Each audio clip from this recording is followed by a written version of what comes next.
వాటిల్లు. సందర్భంగా గుత్తేదారులు, ఉద్యోగులు, విద్యార్థులు, రైతుల్లో సంతోషం నింపేందుకు ప్రభుత్వం సంక్రాంతి వరాలు ప్రకటించిందని తెలిపిన కొండపల్లి శ్రీనివాస్. పలు రకాలుగా గత 5 ఏళ్లుగా ఉన్న 6,750 కోట్లు పెండింగ్ బిల్లును విడుదల చేయడం లబ్ధిదారులకు సంక్రాంతి వరమే అని తెలిపిన కొండపల్లి శ్రీనివాసరావు. అందరికీ నమస్కారాలు. ప్లీజ్ ముఖ్యంగా ఈరోజు సంక్రాంతి పండుగ వాతావరణం మన రాష్ట్రంలో కనిపిస్తుంది. గత 5 సంవత్సరాలుగా చాలా పేమెంట్స్ పెండింగ్ ఉన్నాయి. అవన్నీ కూడా నిన్న విడుదల చేయడం జరిగింది. సుమారు 6,750 కోట్ల వరకు రూపాయలు కూడా ఎవరికైతే పేమెంట్స్ పెండింగ్ ఉన్నాయో వివిధ కేటగిరీల్లో అవన్నీ కూడా ఆ కుటుంబాల్లో పండగ వాతావరణం కల్పిస్తూ ఆ కుటుంబానికి లేకపోతే వాళ్ళ పిల్లలకి లేకపోతే టీచర్స్కి లేదా పోలీసులకి ఈరోజు ఉద్యోగుల సుమారు 519 కోట్లు జీపీఎఫ్ విడుదల చేయడం, అంతేకాకుండా పోలీసులకి సరెండర్ లీవ్స్ ఏవైతే ఉన్నాయో దాని నిమిత్తమై 778 కోట్లు ఇవ్వడం, సుమారు 54,900 మందికి అది లబ్ధిదారులు అయ్యారు. అంతేకాకుండా స్టూడెంట్ మెట్రిక్ స్కాలర్షిప్ కింద 788 కోట్లు, అది కూడా పెద్ద ఎత్తున 6.5 lakhs లబ్ధిదారులు. అలాగే టీడీఎస్ చెల్లింపులు 10 లక్షల లోపల కాంట్రాక్ట్ పేమెంట్లు ఏవైతే ఉన్నాయో అదొక 250 కోట్లు. చిన్న కాంట్రాక్టులు 10 లక్షల పేమెంట్ కూడా ఆగిపోయినవి ఏవవుతున్నా వాటిని ఐడెంటిఫై చేసి వెంటనే వాటిని కూడా నిధులు ఇవ్వాల్సిన నిధులు ఇవ్వడం జరిగింది. అలాగే ఎంఎస్ఎంఈకి కూడా 90 కోట్లు ఇవ్వడం.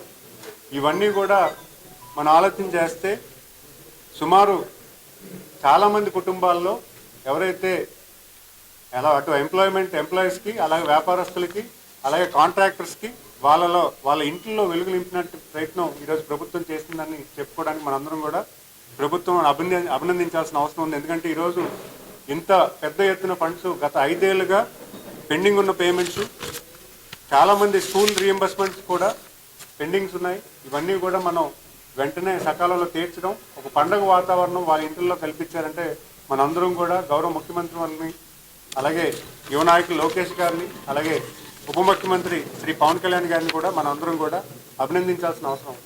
నెలగా అటు సంక్షేమంతో పాటు అభివృద్ధి కూడా ముందుకు తీసుకెళ్తూ ఈరోజు ప్రతి జిల్లాలో కూడా అభివృద్ధి జరుగుతుంది. అభివృద్ధి పనులు మొదలయ్యాయి. మన గ్రామాల్లో చూసుకుంటున్నాం. గ్రామాల్లో చాలా పేమెంట్స్, చాలా వర్కులు స్టార్ట్ అవుతున్నాయి. పాత బకాయిలు క్లియర్ అవుతున్నాయి. హౌసింగ్ ప్రాజెక్ట్స్ మళ్ళీ రీఇనిషియేట్ అయ్యాయి. ఈరోజు ప్రతి రూరల్ డెవలప్మెంట్లో కానీ రూరల్ వాటర్ స్కీమ్స్ కానీ ఇవన్నీ కూడా సకాలంలో స్టార్ట్ అవ్వడం కూడా మనం గమనిస్తున్నాం. మరి అంతేకాకుండా విజయనగరం జిల్లాలో ముఖ్యంగా మనం చెప్పుకునేటట్టయితే ఈరోజు ఎన్ఆర్జీఎస్ వర్క్ పల్లె పండుగని పెట్టి ఈరోజు 300 కోట్ల వర్కులు విజయనగరం జిల్లాలో పెన్షన్స్ రూపంలో మన ఇక్కడున్న పెన్షన్ అర్హుదారులు ఎవరైతే ఉన్నారో వాళ్ళందరికీ కూడా ఇవ్వడం జరుగుతుంది. అలాగే ధాన్యం కొనుగోలు ఇప్పటికీ జనవరి నెలలోనే ఈరోజు గత సంవత్సరంకి ఇప్పటికీ పోల్చుకుంటే గత సంవత్సరం కొనుగోలు చేసిన మరుసటి రోజే పేమెంట్ ఇవ్వడం కూడా జరిగింది. అది కూడా మీరు అందరూ కూడా చూశారు. గవర్నమెంట్ చేసిన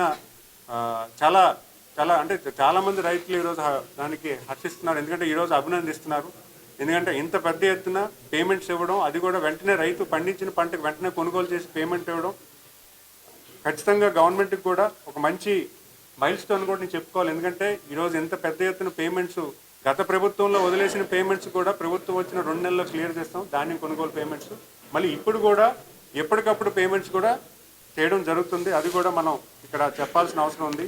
అంతేకాకుండా రోడ్ నిర్మాణాలు R&B డిపార్ట్మెంట్ ద్వారా సుమారు ఈ 176 పనులు 884 కిలోమీటర్లు అంటే దగ్గర 24 కోట్ల రూపాయలతో మొత్తం రోడ్ రిపేర్ వర్క్స్ కూడా చేయడం జరిగింది.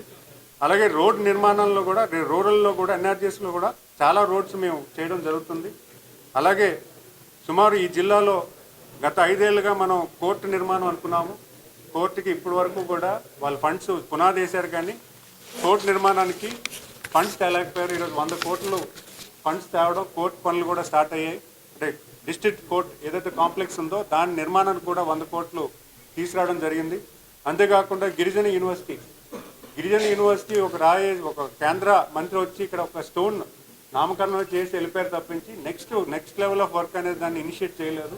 అది కూడా ఈ ప్రభుత్వం చాలా ప్రెస్టీజ్ తీసుకొని ఇక్కడే ట్రైబల్ యూనివర్సిటీకి అయితే ఏదైతే గత ప్రభుత్వంలో ఎక్వైర్ చేశారో అక్కడే దాన్ని మళ్ళీ రీకాన్సన్ట్రేట్ చేసి దాన్ని ఇనిషియేట్ చేసి వర్క్ కూడా మొదలు పెట్టడం జరిగింది. అంతేకాకుండా ఈరోజు భోగాపురం గత తెలుగుదేశం ప్రభుత్వంలో దాని పూర్తి స్థాయిలో ఎక్సైజ్ చేశాము, ల్యాండ్ సమీకరణలు చేశాము. ఇప్పుడు డెవలప్మెంట్ వర్క్ ప్రోగ్రెస్ కూడా ఒక టార్గెట్ ప్రతి నెల కూడా ఎంత పర్సెంటేజ్ ఆఫ్ వర్క్ అవుతుంది, ఎంత స్పీడ్గా అవుతుంది అని కూడా వెరిఫై చేస్తూ ఇప్పటికి 58% ఆఫ్ ది ఎయిర్పోర్ట్ వర్క్ కూడా అయ్యింది.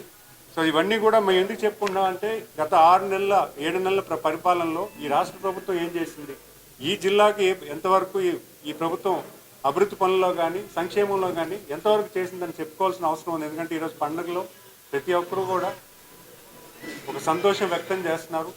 నిన్న ఇచ్చిన పేమెంట్సే కాదు, రాష్ట్రానికి ఒక మంచి రోజు వచ్చింది, మనం మంచి ప్రభుత్వాన్ని తీసుకొచ్చాం.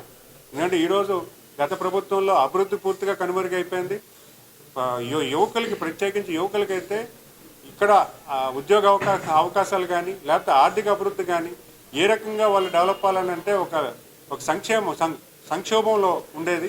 ఈరోజు కూటమి ప్రభుత్వానికి 92% మీరు అందరూ మ్యాండేట్ ఇవ్వడం వల్ల వెళ్ళిపోయిన ఇన్వెస్టర్స్ అందరూ మళ్ళీ వెనక్కి రావడమే కాకుండా ప్రతి యువకుల్లో కూడా ఒక హోప్ క్రియేట్ అయింది ఈరోజు. ఎందుకంటే ఈ రోజు అనేది మనం కష్టపడితే రేపు మనకు ఖచ్చితంగా మంచి రోజు వస్తుంది అన్న ఒక హోప్ రాష్ట్ర ప్రభుత్వం ఈరోజు యావత్ ప్రజలందరికీ కూడా ఒక మంచి వాతావరణం కల్పించిందని చెప్పడంలో ఎటువంటి సందేహం లేదు.